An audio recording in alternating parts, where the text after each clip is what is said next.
Hi, my name is Nick Roman. I'm an automotive journalist, and I'm part of the problem. Automotive journalists and publications, and even content creators, have lost touch with reality. Not the reality of the world in which they live, but at the very least, the reality of the world in which their audience lives. I've been fortunate enough to be able to talk about cars on the internet for over 12 years now. I've had the privilege to travel the world in order to drive them, and I've received press access to just barely enough functions to qualify as an automotive journalist in the first place. I've even gotten an award or two for automotive journalism, but humble bragging has kind of gone out of fashion in the modern era, so let's just ignore that for a bit. You see, even as I mostly consider myself a guy who just happens to write about cars for a living rather than somebody with any actual journalistic background, I'm not really immune from the criticism that automotive journalists are out of touch with reality and far removed from the needs and concerns of the people who read, watch, or otherwise consume their reviews and their coverage. And look, I'm not going to name names. It's not that kind of a video. This isn't about any one particular creator or writer or anything like that. It's more spawned from what I've been noticing in online discourse surrounding automotive journalism. I suppose what I'm saying is that this will be a deep dive into the world of automotive journalists to figure out if they still fulfill a consumer function, if they're simply entertainment now, and if they, I should say we, have ever been anything else. We can rant if we want to. We can send our best regards. Because your friends don't rant, and if they don't rant, then they're not into cars. Alright, so what is the biggest reason behind the disconnect between consumers and automotive journalists? Now, if I had to predict what you think the biggest reason for the disconnect is, I would imagine it'd be this: that automotive journalists receive press access to vehicles, and because they get press access, they don't want to upset automakers by slamming them with a negative review. So they pull their punches, and consumers are left with a dishonest review that's essentially been bought and paid for with free lunches, coffee, and swag at launch events, or maybe from expensive trips to some European track somewhere to drive the latest Porsche, or other European car. If you guessed that that would be my theory, you would be wrong. And to be fair, this is a problem. But the reason I'm not including it here is because, at least in my opinion, I feel like you'd kind of have a hard time proving it. So no, my argument is not the questionable ethics of press access. The first reason for the disconnect between automotive journalists and their audience, I believe, has less to do with what automakers give out to the press, and more about how what the press is reviewing is not often a reflection of what consumers have access to. Let me explain. Alright, so look up a car review online. An article, not a video.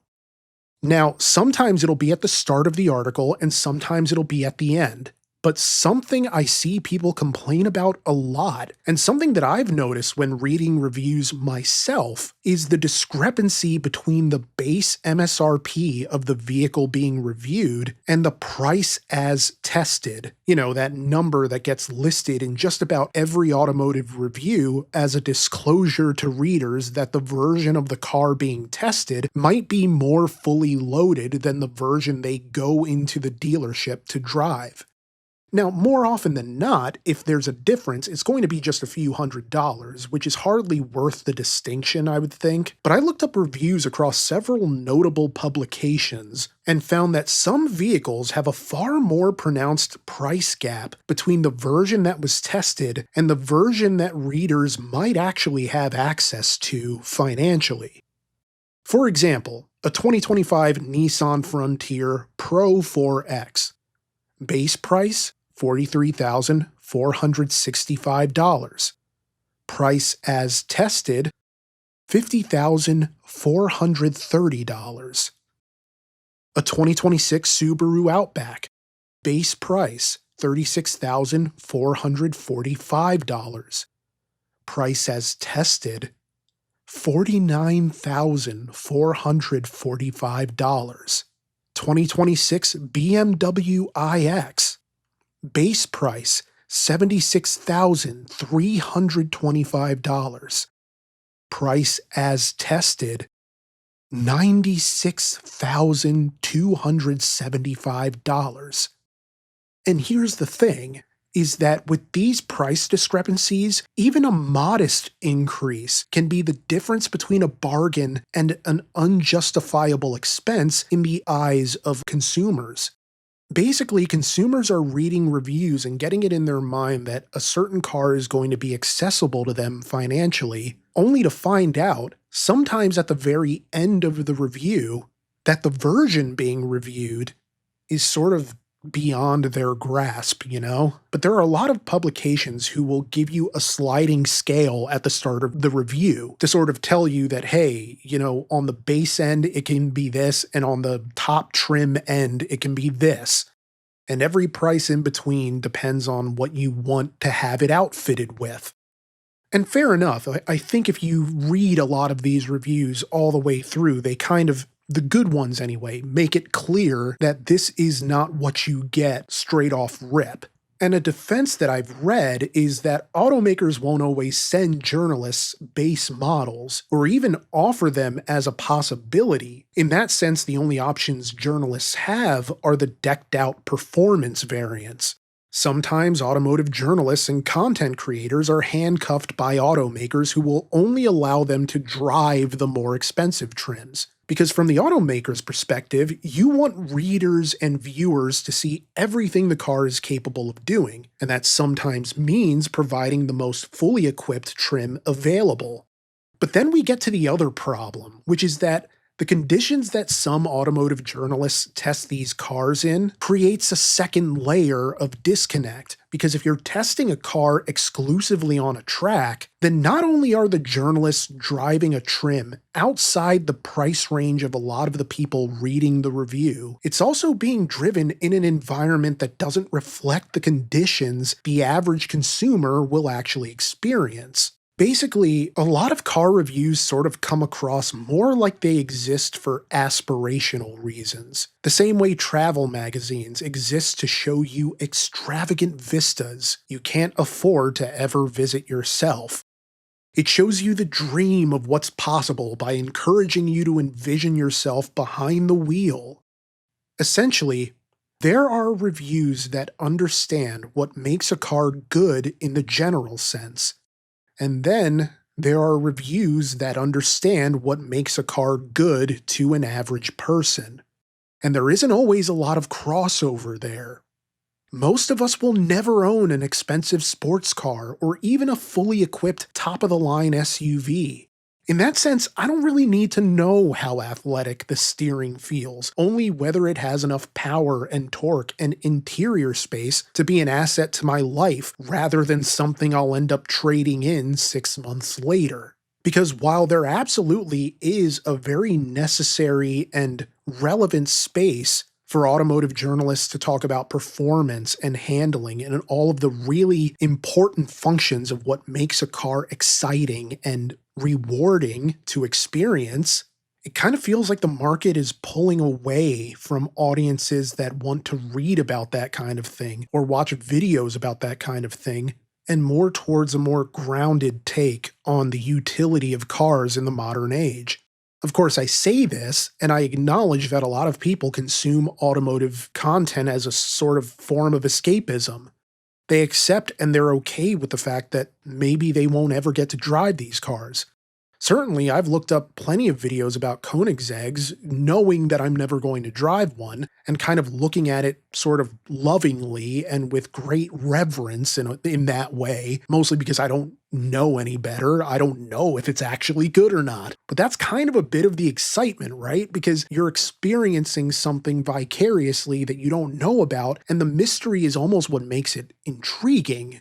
So in that sense, maybe I'm way off and that the market isn't actually shifting, it's just a matter of capturing audiences and making sure that they're aware of your product, and we'll talk about that more later. But needless to say, there is also another reason motivating this disconnect that has more to do with the journalists themselves than the conditions set in place by the automakers. On the Carmudgeon show a few years ago, renowned automotive journalist Jason Camisa pointed out a surprising trend in the world of car coverage that I think is pretty relevant to everything I'm talking about here. Quote, "I think it's a phenomenon that exists more now than it ever did, but a large portion of the people who work for primary automotive media don't own cars. Never have. Never owned anything. They don't work on cars. They don't repair cars. They don't live with cars on a daily basis that they would have to buy with their own money. And the net result of that is the magazine industry has forced a homogeny to all cars in this weird, strange insistence that all things should do everything well. When you don't own 5 cars, for example, or you never owned 1 car, right? How would you understand that you want a car to be bad at certain things?" End quote. I've provided a link to that episode in the description, but it's crazy how relevant it is for a 5-year-old clip. Maybe you've heard of this if you've been on social media a lot the past few weeks, but recently commenters were putting the latest Jalopnik staff fleet update on blast because they only featured 7 out of, 50 staff members, 3 of whom don't own cars at all due to living in metropolitan areas. But some of the comments were really brutal, and I think it ties into Jason's point. Although I will say that I think his point goes beyond simply whether or not you have a car. What I took from it is that if a car does everything well, it's boring due to the lack of contrast, right? But also it's easier to be forgiving when you don't know what you're looking for because you haven't had skin in the game for years. When you're driving a press car every single week, you never need to own your own car. And if you never need to own your own car, you never have one car long enough to know what any car is truly like for an average person. It kind of dulls the critical senses. Now, to be fair, no automotive journalist gets to truly keep the car long enough to become familiar with the problems of long-term ownership for that specific model. No automotive journalist really gets that chance. They can only provide an etch-a-sketch version of ownership. And I think it fosters mistrust because the reviews don't always prioritize what people actually want to know. Like, what breaks first? What kind of maintenance costs am I looking at? Does this newest model year meaningfully improve on last year, or is it just another Madden game?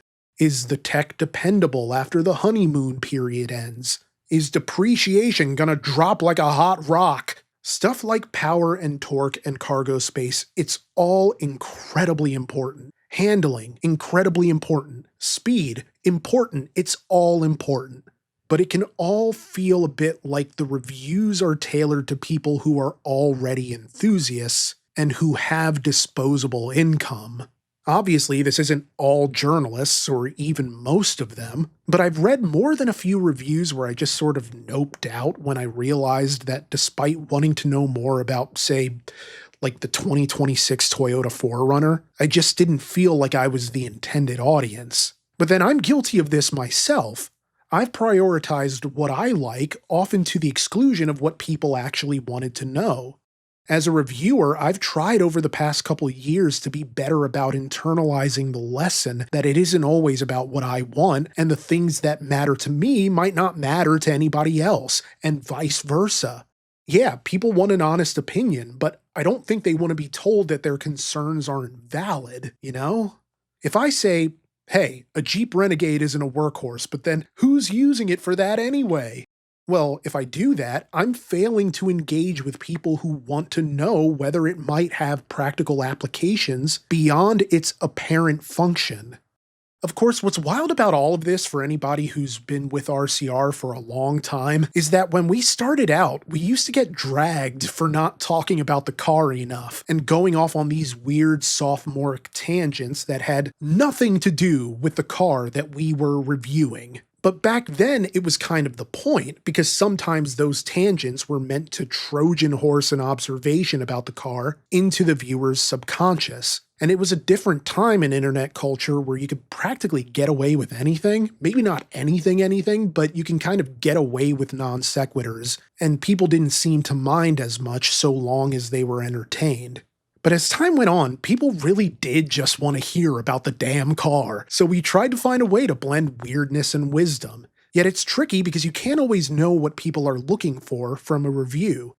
The customer is always right, and it's your job to figure out what that customer is looking for. And sometimes that means that the best you can ultimately do is try to offer your honest opinion, to try to remain consistent to your own standards, and provide a justification whenever a review deviates from those standards. I don't know how to talk. Such as, like if I say I know I shouldn't like this, but at least I'm maybe kind of justifying the deviation from my own established parameters for what constitutes a good car. But when you do that, you kind of have to take it on faith that your audience is going to be patient enough with you to understand. And hopefully the consistency that you've established allows you to earn a bit of the benefit of the doubt. But then that brings us to what I believe is the second reason for the disconnect between automotive journalists and their audience. And this one has more to do with those in the content creator space rather than in traditional media. And it's the fact that we're subject to algorithms that prioritize hyperbole. In order to get people to view your stuff, you have to sell them on why they should bother, and so you jazz it up. But even saying jazz it up is sort of the wrong term for it, because what a lot of creators are really doing is just compressing. They're taking the main thrust of their argument and distilling it into a single soundbite or thumbnail so that potential viewers can get a sense of what the review is about. Because you can't really compress nuance, you have to turn up the volume on whatever point you're trying to make. This is because algorithms care less about accuracy than they do about clarity. And as I say that, I'm realizing that maybe it's wrong to say that the algorithms favor hyperbole. They favor clarity, and sometimes clarity and hyperbole go hand in hand. You can't really lead with the idea that the car's just okay. Even if it is just okay, you have to figure out some kind of point to make. A clarifying hook, if you will. But then I say that, yet some of our best performing videos have thumbnail text that's literally just the model name, and titles that are literally just the year, make, and model. But then the perception of what the algorithm likes, and I'm not just talking about YouTube, I'm talking about Instagram and, TikTok and all these different social media platforms. The perception of what the algorithm likes is as important as what the algorithm actually responds to. And if you keep hearing that it's damn near mandatory to escalate your verbiage so that everything is either the best or the worst, every scenario is the most outrageous, and every decision made by an automaker is the dumbest ever decided, then that's what you're going to keep doing, because existential crisis is what sells, apparently. However, I suppose that's not necessarily true either, because if it were, every episode of The Roman Report would be doing 500,000 views or more. But sometimes it can feel like a roll of the dice decides whether a video does well or not. And in chasing the dragon of viewership, you, ironically enough, end up alienating your audience and becoming out of touch with what they actually find interesting. Tavarish told me once that I should make videos I would want to see, and I do. And what's funny is that while views are significantly lower, I'm happier with and prouder of the things that I'm making ever since I took his advice. So that my life is generally better than when I felt like I was in the content churn. And maybe that's the answer, to let the audience feel the joy in what you're making. Then again, two of my favorite videos I've ever made didn't really do any significant numbers. And that's okay because everything is a learning experience. But what I got from that is that the algorithm needed a stronger hook, greater clarity, something loud enough to break through the noise. And in that sense, what separates me from my audience, and it's a problem that I imagine a lot of other automotive journalists and content creators are having, is that hyperbole isn't where consumers live. Consumers don't live in a system where everything has to be the most of something, or the least of something, or the best of something, or the worst of something. They just kind of want to know what it is, and it's hard for them to trust an opinion when each car is the worst you've ever driven, or the best you've ever driven. But it still creates an economy of escalation, where packaging for an algorithm means sacrificing some of the nuance required of a car review, unless people are willing to give you the privilege of their time and watch your video all the way through to find out that you're not just blowing smoke. Look, hyperbole doesn't mean journalists are lying, it just means that a car's best or worst traits have to be what gets put front and center to the exclusion of the more practical questions a consumer might actually care about having answered. And another reason it's easier for content creators to fall into this trap rather than traditional sort of print media automotive journalists is because a lot of content creators are learning on the fly with no guidance, no editorial oversight, no team, no real support even. In that sense, you can call into question whether content creators really are automotive journalists, even if they have had their names featured in a byline with a major publication. Although, for the sake of my own relevance, I would argue they are. If you're covering the automotive industry at a professional level, then what else are you? Other than just a random guy with a press badge. But to not have a sort of editorial oversight means that when you start out as an amateur, you're kind of fighting more of an uphill battle than you would if you were part of a team. Which brings me to my third and final reason for the disconnect between automotive journalists and their audience. And that's the fact that the biggest strength of automotive journalism in the modern era is arguably its biggest problem. Anybody can do it. A guy like me, who has no real background in this other than enjoying cars and their history, can talk about cars and, whether rightfully or not, have their opinion carry authoritative weight. There is no governing body determining whether or not you get to do this professionally, by which I mean make money doing it. You just start doing it. And maybe RCR got a lucky break because I met Brian in grad school where we both went for English and composition, and we used to make fun of cars together. By this point, he'd already started RCR, but by the time I joined, my first video was the Dodge Avenger that we don't really talk about, and I felt by then that I'd spent enough time reading about and studying cars that I could talk about them with some authority. And although my degrees had nothing to do with journalism, they gave me the ability to write in a more authoritative voice that didn't always reflect the amount of knowledge I actually had. Yet having said all this, I feel like the reason RCR stood out in the first place was absolutely because of the weirdness factor. I'm under no delusions that anybody was choosing what car to buy in 2014 because it was on RCR. Doubly, triply so if it were a video I was narrating. But the thing about this is that audiences have no real way of knowing what your credentials actually are unless you offer them. And maybe you could say that's a failing of the consumer themselves, that they should look deeper into who they're empowering. But when a writer or content creator speaks in a tone that commands a certain authority, you can hardly blame viewers for assuming they have some kind of right to talk about what they're talking about. And yeah, you can join a press organization if you want to add a little more credibility to your name. Some require just paying dues, while others necessitate a more rigorous entry standard, like having been published somewhere or having acquired a certain level of renown. But by and large, there's no apprenticeship beyond your interest in the subject itself. That's really all it takes. This is an accessible field for amateurs. And so it was accessed. by amateurs like me. Yet that accessibility is precisely why automotive journalism exploded online.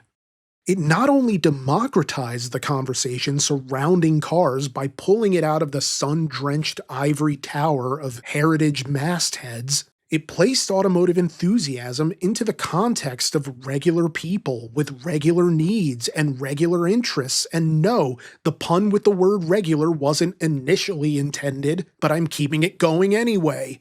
These were regular people you had access to in a way you maybe didn't have access to someone like John Davis or Jeremy Clarkson. Because if you message your favorite car tuber, there's a non-trivial chance they might actually respond. You could ask for advice on which cars to get, or just pick their brain if they're in the mood for an interaction. And they were people whose opinions you trusted because they weren't so far removed from where you were, from the needs you had, and the interests you carried. But there's a fine line, right? Because an amateur doing this might not have any impulse to remain objective.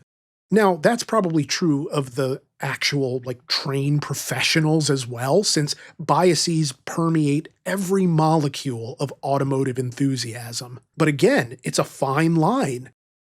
It's one thing to tell people if a car is good or not, but it's something else entirely to tell them how they should feel about it. It shapes expectations in the wrong way to the point that you're no longer talking about what you like as a reviewer, you're talking about what it's okay to like as an individual. But then you could argue that that's just part of the job itself of what automotive criticism is. And fair enough, but I think there is a certain level of distance that places between a creator and their audience. I can speak from experience that when a video you make suddenly has hundreds of thousands of views, or even perhaps millions, it's easy to let it all go to your head, and you lose touch with the person you were, just reading about cars online and watching videos from creators you enjoy. And when you lose touch with that person, you run a greater risk of losing touch with your audience, because you're no longer functioning in the same world. Now, maybe you're the kind of content creator people come to specifically for hyper-realistic, aspirational car content, like crazy builds and supercars and challenges and road trips. But even then, I'd imagine it's easy to start placing too much weight onto your own opinion and thinking people are coming to you for the gospel, irrespective of whether or not they're even part of the congregation in the first place. And look, opinions are fair game, and every reviewer has their own subjective take on what's good, what's worthwhile, and yes, what's acceptable. But those opinions are often informed by varying degrees of experience, so that, for instance, my frame of reference for a great commuter car might not be the same as someone who has more experience with a wider variety of cars, who's been doing this for way longer. In that way, authority becomes weighted. But then how is that any different from just online discourse when you go into a forum and there have been people who've been wrenching on cars for decades, and then you're just somebody who started this year, and obviously you're going to put more weight on the opinions of the more experienced people. It doesn't mean they know everything. I mean, sometimes I find more value and authority in the opinions of smaller content creators than those who've been around for a long time. But ultimately, what I'm saying is that subjectivity is what enriches automotive journalism, and sometimes subjectivity is informed by a larger breadth of experience. And I know I'm rambling, I know I'm unfocused, I know that in a video that's supposed to be about how automotive journalists need to be more clear, that I'm being frightfully unclear, I feel, in some places, but needless to say, I think the three biggest reasons for the disconnect between automotive journalists and their audiences, there's the way that press access creates distance from your normal consumer. There's the hyperbole and bombast of content creation that makes so many content creators seem disingenuous, even when they're being as honest as they know how to be. And there's the fact that anybody can do this, and so opinions can sometimes seem or even be misinformed because people are fallible and we don't always have an editorial oversight that keeps us in check, you know? So having said all of this, It leaves me with a question of what automotive journalists can do better, present company included, although I should preface this by saying that I've cast a lot of stones at the mirror for my videos, yet I don't want it to come across like I'm trying to undermine my own credibility, if it can even be said that I had any to begin with. And there I go again. I have to. For a bunch of years, any video I narrated often featured a joke at my own expense because I figured I was a soft target, and it's easier to punch down on myself than punch up and actually risk being interesting. And over time, commenters would kind of let me know that I not only needed to be kinder to myself, but also kinder about myself. So this entire video has come from a place of intended growth rather than self-deprecation. And also the notion that a rising tide lifts all ships. And so the more weight and respect and renown that automotive, content creators achieve online, whether through digital print media, whether it's through YouTube or Instagram or TikTok, that we're all going to benefit in some way. At least that's the hope. But the reason I say all this is that for all the stones that I throw at myself, the truth is,